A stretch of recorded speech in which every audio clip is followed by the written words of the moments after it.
Em nome do Pai, e do Filho, e do Espírito Santo. Amém.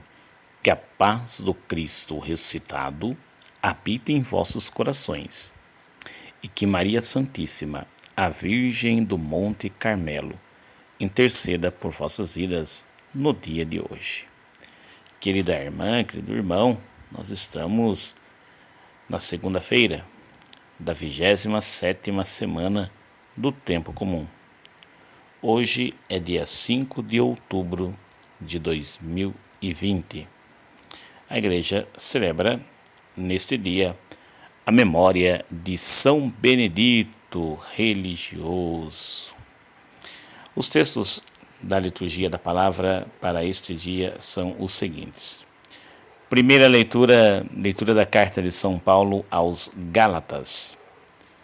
Nesse texto do capítulo 1, versos 6 ao 12, Paulo irá dizer: o evangelho pregado por mim não o recebi, nem aprendi de homem algum, mas por revelação de Jesus Cristo.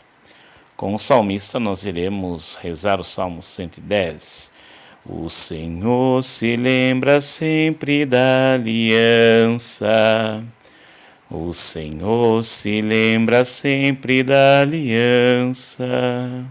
Escutemos com atenção o texto do Santo Evangelho. Lucas capítulo 10, versos 25 ao 37. Naquele tempo, um mestre da lei se levantou e, querendo pôr Jesus em dificuldade, perguntou: Mestre, que devo fazer para receber em herança a vida eterna? Jesus lhe disse: O que está escrito na lei? Como lês? Ele então respondeu: Amarás o Senhor teu Deus de todo o teu coração, e com toda a tua alma, e com toda a tua força, e com toda a tua inteligência, e ao teu próximo como a ti mesmo. Jesus lhe disse: Tu respondeste corretamente, faze isso e viverás. Ele, porém, querendo justificar-se, disse a Jesus: E quem é o meu próximo? Jesus respondeu: Certo homem descia de Jerusalém para Jericó e caiu nas mãos de assaltantes. Esses arrancaram-lhe tudo, espancaram-no e foram-se embora, deixando-o quase morto. Por acaso, um sacerdote estava descendo por aquele caminho. Quando viu o homem, seguiu adiante, pelo outro lado. O mesmo aconteceu com um levita. Chegou ao lugar, viu o homem e seguiu adiante pelo outro lado. Mas um samaritano, que estava viajando, chegou perto dele, viu e sentiu compaixão. Aproximou-se dele e fez curativos, derramando óleo e vinho nas feridas. Depois colocou o homem em seu próprio animal e levou-o a uma pensão, onde cuidou dele. No dia seguinte, pegou 2 moedas de prata e entregou-as ao dono da pensão, recomendando: Toma conta dele. Quando eu voltar, vou pagar o que tiveres gasto a mais. E Jesus perguntou: Na tua opinião, qual dos 3 foi o próximo do homem que caiu nas mãos dos assaltantes? Ele respondeu: Aquele que usou de misericórdia para com ele. Então Jesus lhe disse: Vai e faze a mesma coisa. Palavra da salvação. Glória a vós, Senhor. Que as palavras do Santo Evangelho perdoem os nossos pecados, assim seja. Peçamos ao Espírito Santo, doador dos 7 dons, que ilumine nossa mente e o nosso coração para bem compreendermos a palavra que nos foi anunciada. Amém. Inicio com essa frase inicial aqui da carta de São Paulo aos Gálatas, como primeira leitura. Paulo diz assim: Irmãos, admiro-me de teres abandonado tão depressa aquele que vos chamou na graça de Cristo, e de teres passado para um outro evangelho.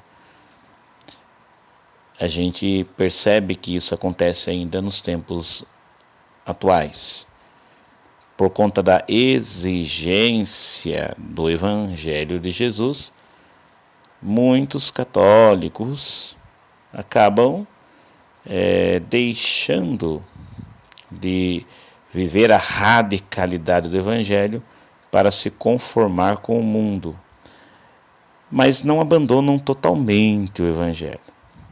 Abandonam, na verdade, as exigências do Evangelho, mas querem ficar com aquilo que lhes apraz, aquilo que lhes faz feliz, que deixa eles num bem-estar. Isso não é Evangelho.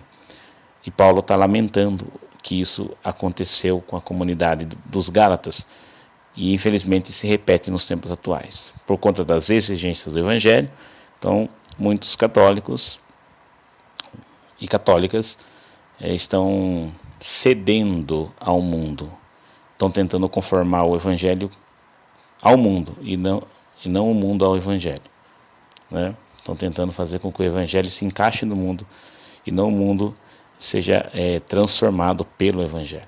É uma tristeza, está acontecendo, e a gente roga a Deus que sejamos perseverantes. Não vamos entregar os pontos diante de tantos irmãos e irmãs que do nosso lado acabam cedendo às seduções das ideologias, dos movimentos progressistas do mundo atual, e ainda querem que a Igreja Católica sancione essas decisões e concorde com esse tipo de postura. Isso não vai acontecer. A nossa igreja, ela é fiel ao Evangelho. Como diz Paulo no final da primeira leitura, se fosse para agradar aos homens, ele não seria servo de Cristo. E é assim que a gente tem que ser também. O padre, se for para agradar os colegas, os amigos, as amigas, os conhecidos, os familiares, os paroquianos, as paroquianas, então que ele deixe de ser padre, porque ele não é padre para poder agradar as pessoas, mas é padre para servir o Evangelho. O Evangelho é exigente. Quem é aquele que está na estrada ferido, que foi atacado pelos assaltantes que descia de Jerusalém? Quem é esse homem? Quem é essa pessoa? Nós não sabemos. É um ser ferido que está ali. Sabemos que passou por ali, esse é o texto do Evangelho, nós já estamos no Evangelho. Passou por ali o homem religioso, o sacerdote, passou um levita, mas ambos foram, por outro lado, evitar o contato com aquele irmão ferido. A nossa indiferença diante de quem sofre é muito resultado de um Evangelho também muito personalista, muito voltado para nós mesmos. Também não serve, também não é Evangelho de Cristo. Santificar-se, buscar uma vida de santidade, nos leva a estender as mãos para o próximo. Quem é meu próximo? É a pergunta que o homem faz para Jesus, ali o mestre da lei, entendido de leis, pergunta para Jesus, e Jesus explica para ele que o próximo, e explicando para ele, explica para nós, o próximo é aquele que nós encontramos no caminho. Com a parábola do bom samaritano, entendemos que nós podemos fazer o mal ou fazer o bem para aqueles que se avizinham de nós. O que vai fazer a diferença é qual é a minha atitude diante do irmão ferido. Se minha religiosidade for autêntica, como agora a gente acabou de mencionar, um evangelho verdadeiro, não um outro evangelho, nós vamos nos aproximar desse irmão ferido. Vamos ajudá-lo, auxiliá-lo, sarar suas feridas, fazer de tudo para que ele recupere a sua vida. Percebe que a gente pode muitas vezes confundir as passagens bíblicas, sempre buscando os nossos próprios interesses. Eu disse na primeira leitura que tem muitos católicos sendo seduzidos pelo mundo, sendo vencidos, pelas seduções, pelas propostas do mundo, e por isso mesmo querendo conformar o Evangelho ao mundo, querendo viver com o pé em duas canoas. Por outro lado, tem aquele católico, católica, aquele seguidor de Jesus, que só quer viver também para uma vida voltada para si mesmo, de contemplação e adoração, quando na verdade essa adoração e contemplação nos empurra para o irmão, para o próximo. É isso que Jesus nos ensina o tempo todo no seu Evangelho. Então a gente precisa se preocupar com as duas questões. E aqui peço a Deus que nos ilumine para a gente ter ousadia e coragem do Espírito Santo de viver a radicalidade do Evangelho. Rezemos, irmãos, por dois padres do nosso país, padre Luiz Carlos Lodi da Cruz, lá de Anápolis, em Goiás, que depois de uma longa batalha judicial acabou sendo condenado a pagar uma indenização de R$ 400 mil para uma mulher que tinha conseguido, há muitos anos atrás, direito de abortar uma criança com má formação, e o padre conseguiu derrubar aquela autorização judicial com uma outra permissão judicial, e depois, diante disso, foi um longo processo, não vou entrar nos detalhes aqui, mas a gente sabe que esse padre acabou sendo condenado para pagar essa multa. E as mídias sempre vão dizer que o padre foi cruel, que o padre foi insensível diante daquela dor daquela mulher, e por isso agora ele vai ter que pagar. Isso é terrível, porque na verdade ele estava defendendo a vida. E está sendo condenado porque defendeu a vida. Nós não podemos nos calar diante disso.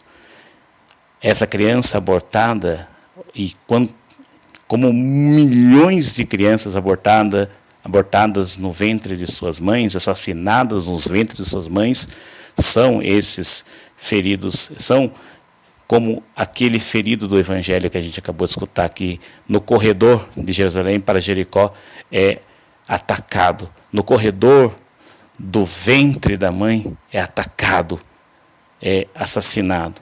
Quantas crianças estão sendo mortas sem ninguém para socorrê-las?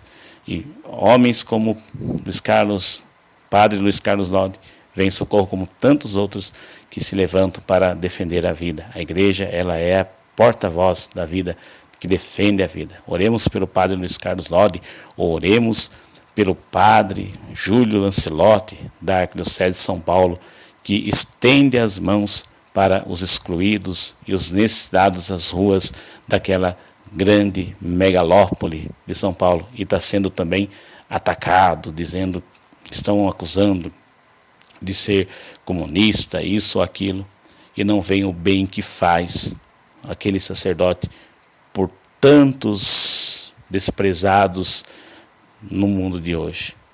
Nós pegamos dois temas muito importantes para a vida da igreja, para não ficarmos somente numa coisa só, para a gente entender que vale muito, tudo vale. A vida lá no ventre, no útero, como a vida já dos irmãos excluídos. A igreja não faz separação, não tem a igreja não esquece, pelo contrário, ela se lembra de todo o ser humano, na sua plenitude. Ele na sua formação no ventre uterino, ele na sua realidade existencial, no seu dia a dia. Se esse irmão que pôde nascer, que pôde crescer, está padecendo, está se arrastando como um animal abandonado, é ali também que a igreja vai lutar, vai se entregar para devolver a esse irmão a dignidade que ele perdeu por conta da exclusão, por conta de muitas situações que o empurraram para uma vida marginal, para uma vida de abandono. Senhor, abençoa a nossa igreja, dai-nos santos sacerdotes disponíveis para servir o teu reino, que sejamos nós, todos nós, leigos e clérigos, sejamos como o bom samaritano da parábola que o Senhor nos contou, e nos aproximemos, nos façamos próximos dos que encontramos pelo caminho. Louvado seja nosso Senhor Jesus Cristo, para sempre seja louvado, Senhor, nos abençoe, nos livre de todos os males, nos livre eternamente. Em nome do Pai, do Filho e do Espírito Santo. Amém.